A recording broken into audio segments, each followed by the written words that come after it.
और पीछे होइए, और थोड़ा सा पीछे होइए, पीछे होइए, थोड़ा सा पीछे होइए, पीछे होइए।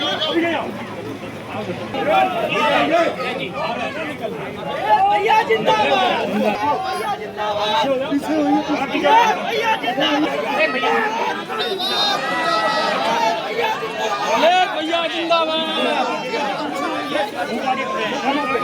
भैया जिंदाबाद, भैया जिंदाबाद,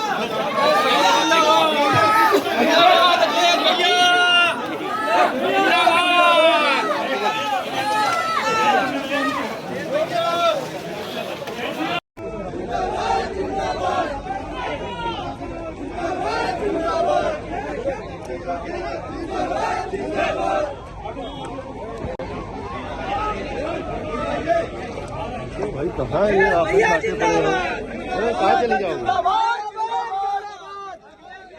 जिंदाबाद, जिंदाबाद, जिंदाबाद, जिंदाबाद, भैया जिंदाबाद, जिंदाबाद, जिंदाबाद, भैया जिंदाबाद, जिंदाबाद, जिंदाबाद।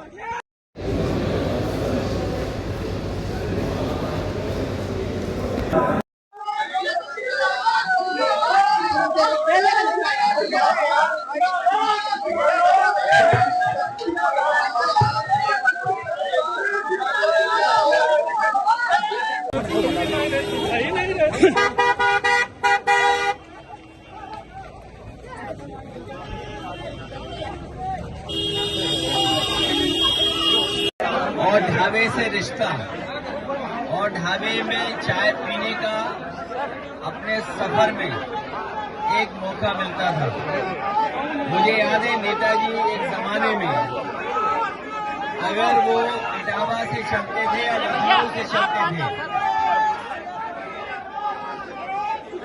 अगर वो लखनऊ से चलते थे या इटावा से, उन्होंने तय कर रखा था किस ढाबे पे खड़े रुकेंगे, किस ढाबे पर चाय पिएंगे या रुकेंगे। तो 12 और प्रधान जी का ढाबा, इस पे हमेशा निगरानी था। और इसी ढाबे पे पहली बार नेताजी के माध्यम से हम लोग इससे जुड़े। नेताजी पहली बार लेकर के आए थे मुझे, और तब से आज तक रास्ता जरूर दूसरा बन गया हम लोगों का, एक्सप्रेस वे। लेकिन जब कभी भी इधर से निकले होंगे, गुजरे होंगे, इनके ढाबे पर जरूर रुकेंगे। लेकिन ढाबे की अब वो पहचान नहीं बची, क्योंकि अब तो बड़े बड़े होटल आ गए हैं, बड़े बड़े ढाबे बन गए हैं, और वो ढाबे कम रेस्टोरेंट दिख रहे हैं। लेकिन रेस्टोरेंट भी कभी कभी ढाबे की संस्कृति ला करके कारोबार कर रहे हैं। चीजें बदली हैं, लेकिन ये लोग नहीं बदले। इन लोगों ने हमेशा समाजवादियों का साथ दिया, समाजवादी पार्टी में रहे। हम लोगों का दुख दर्द परेशानी कभी रही होगी, राजनीति के उतार चढ़ाव में ये कभी दूर नहीं गए, ये हम लोगों के साथ रहे हैं। मुझे खुशी है इस बात की कि आज उनके परिवार में कार्यक्रम में मुझे शामिल होने का मौका मिल रहा है। साथ ही साथ मैं ये देख सकता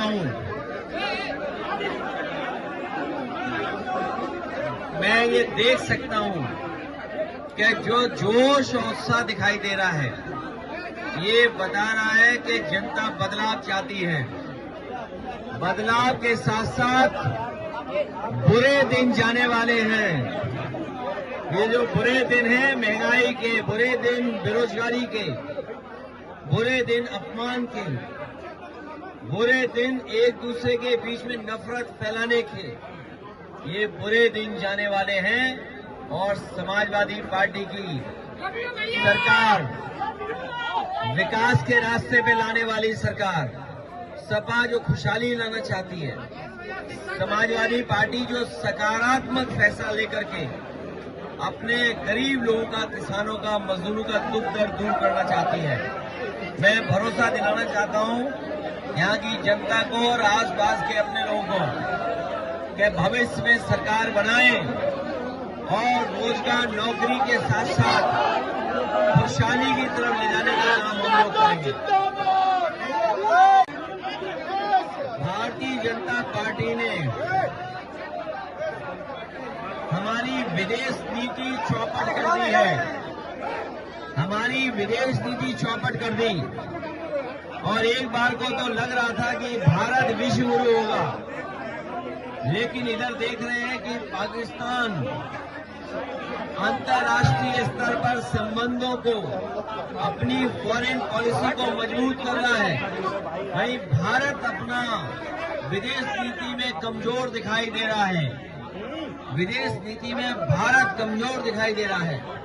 जो विश्व गुरु बनने का सपना था, वो भारत ने ये मौका चूक गए हैं। अगर ये युद्ध रोकने में भारत कामयाब हो जाता तो आज दुनिया में भारत का स्थान विश्व गुरु में माना जाता और रखा जाता। लेकिन आज हर चीज महंगी हो रही है। एलपीजी नहीं, ये लापता गैस है और सिलेंडर को जब नापोगे आप, वजन लोगे तो कम निकलेगा। जैसे खाद की बोरी में चोरी, वैसे ही लाल वाले सिलेंडर में चोरी हो रही है।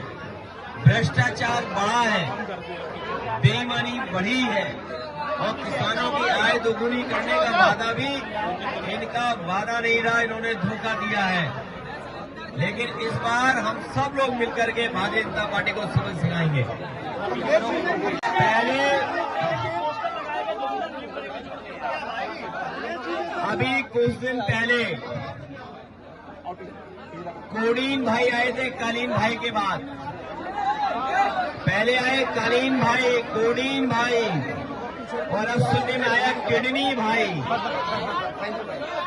कालीन भाई, कोडीन भाई और अब किडनी भाई। लगता तो ये है कि इस पर कोई ओटीटी पर सीरीज बनेगी। पहले बनी कालीन भाई पर, कोडीन भाई, अब किडनी भाई। और गांजा तो इतना पकड़ा जा रहा है जब से बीजेपी की सरकार आई है। कहीं ऐसा ना हो ओटीटी गांजा गंज पे भी बन जाए। जो लोग पोस्टर बैनर लगा रहे थे, लोग जानते ही नहीं थे कि धुआंधर कौन है, धुरंधर। धुआंधर कौन है। लेकिन लखनऊ के पोस्टर लगने के बाद पूरा प्रदेश और देश जान गया है कि धुआंधर कौन है। और लोग तो और भी बातें कर रहे हैं, वनस्पति की बात कर रहे हैं। लेकिन इस सरकार को घबराहट है कि 9 साल में भी महंगाई कम नहीं कर पाए, लोगों को राहत नहीं दे पाए, अस्पतालों में इलाज नहीं करा पाए और हमारा सब उत्तर प्रदेश को पीछे कर दिया। 100% किसानों को मुआवजा दें। जैसा कि आज चुनाव आयोग ने ट्वीट किया है कि तृणमूल कांग्रेस की बंगाल में गुंडागर्दी मुक्त चुनाव होंगे, इसके बारे में क्या कहेंगे? इलेक्शन कमीशन रहित होगा तो न्याय मिलेगा, चुनाव निष्पक्ष होगा। Election commission Bharatiya Janata party के इशारे पे काम कर रहा है। इलेक्शन कमीशन का काम है कि वोट बनवाना, लेकिन election commission Bharatiya Janata party के इशारे पे वोट कटवा रहा है। इलेक्शन कमीशन, उसका रोल अभी हम लोगों ने चुनाव में देखा था। कानपुर के नगर के हमारे चुनाव में जब इरफान की सदस्यता चली गई, उसके बाद जब उनकी पत्नी चुनाव लड़ रही थी तो सबसे ज्यादा बेईमानी भारतीय जनता पार्टी प्रशासन और इलेक्शन कमीशन कर रहा था। अगर इसी तरह का उत्तर प्रदेश में 27 में क्या कहना चाहेंगे? धुआंधार जीत होने जा रही है।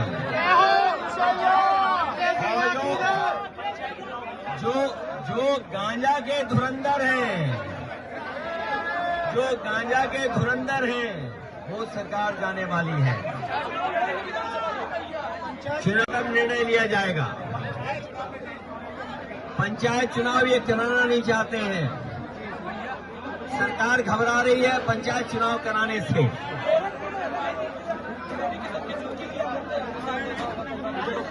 ये भारतीय जनता पार्टी है कि भारतीय जनता पार्टी का सर्कस है कि जो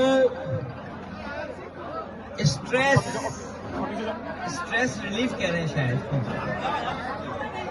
बताओ, मुख्यमंत्री जी अपने ही सांसद का मजाक उड़ा रहे हैं। जो सांसद बड़ी मेहनत कर करके जनता का आशीर्वाद लेकर के चुने गए हैं, वो बताओ उनके स्ट्रेस बस्टर हैं। अभी तक तो हम लोग सुन रहे थे कि स्ट्रेस किसी और चीज से हटाते हैं, किसी वनस्पति से स्ट्रेस हटाते हैं, लेकिन अब तो पता लगा है कि उनके सांसदीय स्ट्रेस उनकी दूर करते हैं। इससे ज्यादा दुखद बात क्या और हो सकती है। पश्चिम बंगाल में दीदी ही जीतेंगी, दीदी ही दीदी है हर तरफ। अखिलेश जी यहाँ लोकल में सब मंत्री हट जाएंगे, सरकार हट जाएगी।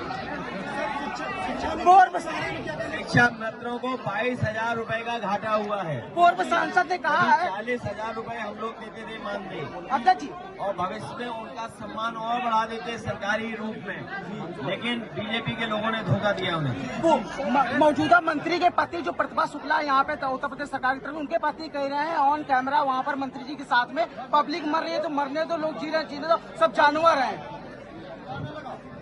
इस बार महान जनता लोकतंत्र में वोट देकर के इनको सबक सिखाएगी जो जनता का अपमान कर रहे हैं। जनता का अपमान और जनता कभी अपने अपमान को स्वीकार नहीं कर सकती है। सर 69,000 शिक्षक भर्ती, उसमें भी बड़ा धोखा हुआ है। पीडीए के लोग सब मिलकर के उनको न्याय हक दिलवाएंगे। Thank you sir. विधानसभा अध्यक्ष नेतृत्व कर रहे हैं, लेकिन आप ब्राह्मण बाबू छेड़ रहे हैं। क्या लगता है कि आपकी बात ब्राह्मण चेहरा उतार सकती है सभा? पूजनीय शंकराचार्य जी का जब से अपमान हुआ है, पूजनीय शंकराचार्य जी का जब से अपमान हुआ है, बहुत सारे बुद्धिजीवी समाज के लोग, जो जागरूक लोग हैं, वो भारतीय जनता पार्टी को सबक सिखाना चाहते हैं। उस दिशा में कोई भी हमारा साथ देगा, हम उसका साथ देंगे। सच्चाई दिखाई रहे हैं, लोकतंत्र को कमजोर कर रहे हैं। भविष्य में हम लोग प्रेस के लोगों को मालिक बनाने का काम करेंगे। प्रेस के लोग किसी की नौकरी नहीं करेंगे, प्रेस के लोग खुद मालिक होंगे। ऐसी व्यवस्था लाने का काम हम लोग करेंगे। चलो भाई होगा। जैसे बीबीसी चलती है, आप लोग जानकारी करना, जैसे बीबीसी संस्था चलती है, उसी तरह आप लोगों की संस्था बनाने का काम करेंगे जिले जिलों में, जिससे आप किसी पर निर्भर न हो, आप स्वतंत्र होकर के जागरूकता के साथ लोकतंत्र को मजबूत करें और आपका हक सम्मान भी हम लोग बचाएंगे। Thank you. चलो ठीक है।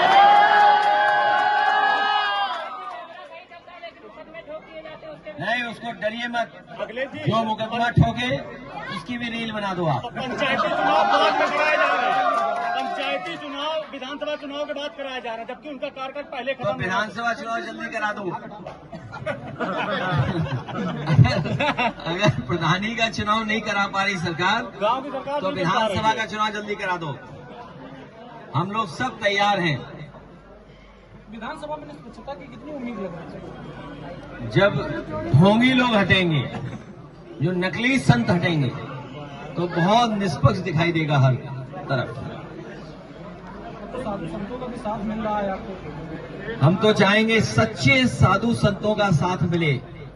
और जब से पूजनीय शंकराचार्य जी ने पोल खोली है भारतीय जनता पार्टी की, भारतीय जनता पार्टी को समझ में नहीं आ रहा कि क्या कहें,